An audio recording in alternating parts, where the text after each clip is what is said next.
여러분 안녕하십니까? 4월 16일 금요일 뉴스투데이 시작합니다. 문재인 대통령과 조 바이든 대통령이 다음 달 하순 한미 정상회담을 갖습니다. 바이든 대통령 취임 이후 처음으로 열리는 이번 정상회담에서 문 대통령이 임기 막바지 한반도 평화 프로세스의 돌파구를 마련할 수 있을지 주목됩니다. 조국현 기자입니다.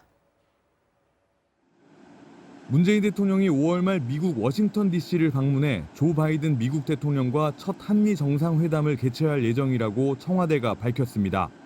문 대통령의 이번 미국 방문은 바이든 대통령 초청으로 이뤄진 것으로 구체적인 일정은 추후 외교 경로를 통해 협의해 나가기로 했다고 청와대는 설명했습니다. 강민석 청와대 대변인은 이번 정상회담에서 양국 정상은 굳건한 한미동맹의 지속적 발전 방향에 대해 심도 있게 논의할 것이라고 밝혔습니다. 지난 2월 바이든 대통령 취임 후 첫 통화에서 양국 정상은 한미동맹이 평화 번영의 핵심 동맹임을 재확인하고 민주주의와 인권, 다자주의의 포괄적 전략 동맹으로 발전시켜 나가자고 방향을 설정한 바 있습니다. 이와 함께 청와대는 한반도의 완전한 비핵화와 항구적 평화 정착 진전을 위한 한미 간 긴밀한 공조 방안 역시 집중 논의될 것이라고 내다봤습니다. 바이든 행정부의 포괄적인 대북 전략이 조만간 확정될 것으로 보이는 만큼 북한의 궤도 이탈을 방지하고 다시금 협상장으로 이끌 방안을 논의하는 데 초점이 맞춰질 전망입니다. 이 때문에 문 대통령이 직접 바이든 대통령에게 조속한 북미 대화 필요성과 함께 작년 유엔 총회에서 언급한 종전선언의 의미를 설명할 가능성도 제기됩니다. 일단 청와대는 이번 정상회담은 한미 동맹과 국민 간 우정에 대해 양국이 부여하는 중요성을 잘 보여주는 계기가 될 거라며 기대감을 나타냈습니다. 문 대통령의 워싱턴 방문은 지난 2019년 4월 당시 도널드 트럼프 대통령과의 정상회담 이후 2년 만입니다. MBC 뉴스 조국현입니다. 오늘도 코로나19 신규 확진자 수 어제와 비슷한 700명대 안팎으로 예상됩니다. 이런 가운데 현역 국회의원 중 처음으로 더불어민주당 이계호 의원이 코로나19 확진 판정을 받았습니다. 김세로 기자입니다.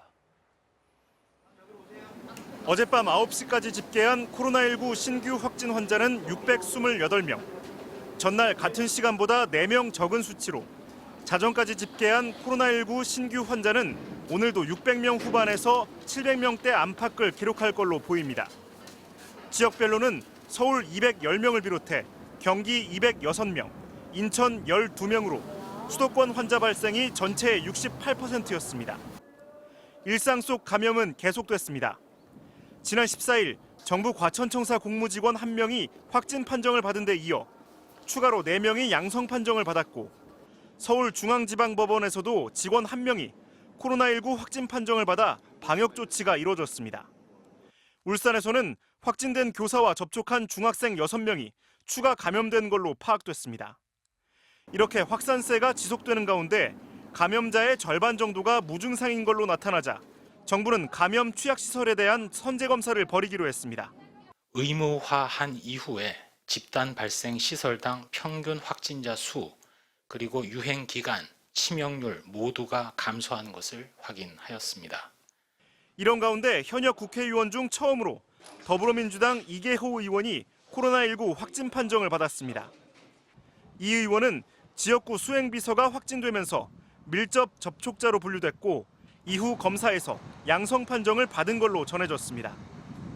국회 사무처는 재난대책회의를 열어 역학조사를 하고 이계호 의원실이 위치한 국회의원회관 7층과 주변에 대해 긴급 방역 조치를 벌였습니다. MBC 뉴스 김세로입니다. 문재인 대통령이 오늘 국무총리와 경제부처 장관을 바꾸는 개각을 단행하고 청와대 참모들도 상당수 교체합니다. 후임 총리에는 김부겸 전 장관이 유력하게 검토되는 것으로 알려졌습니다. 엄지인 기자가 보도합니다.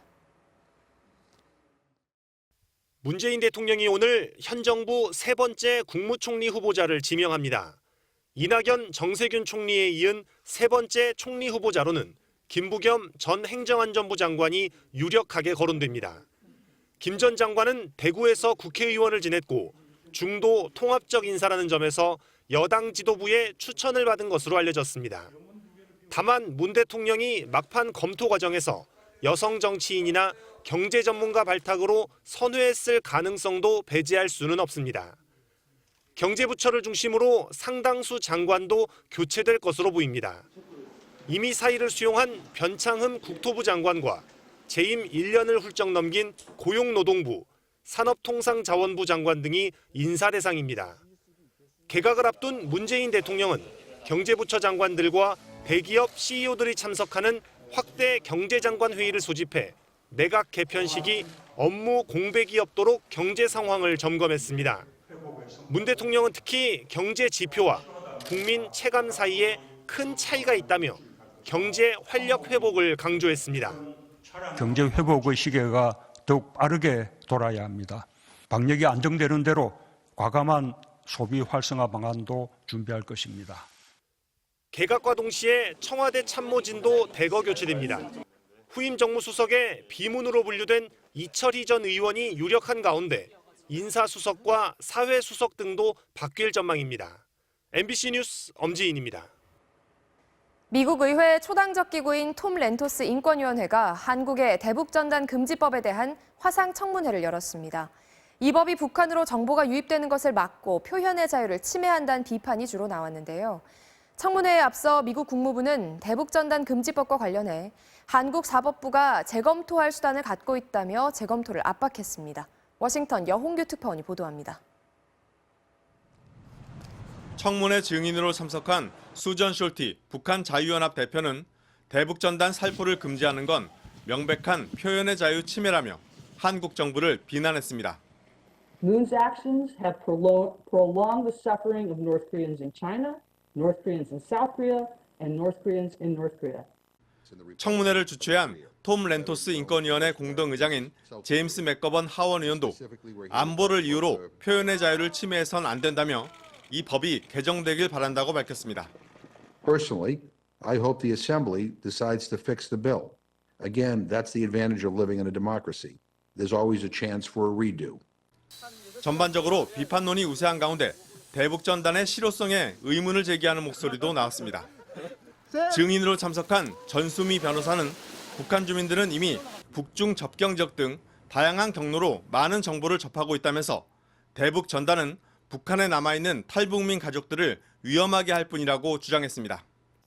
I often get calls, defectors crying saying that their family members in North Korea in danger because of the leaflet.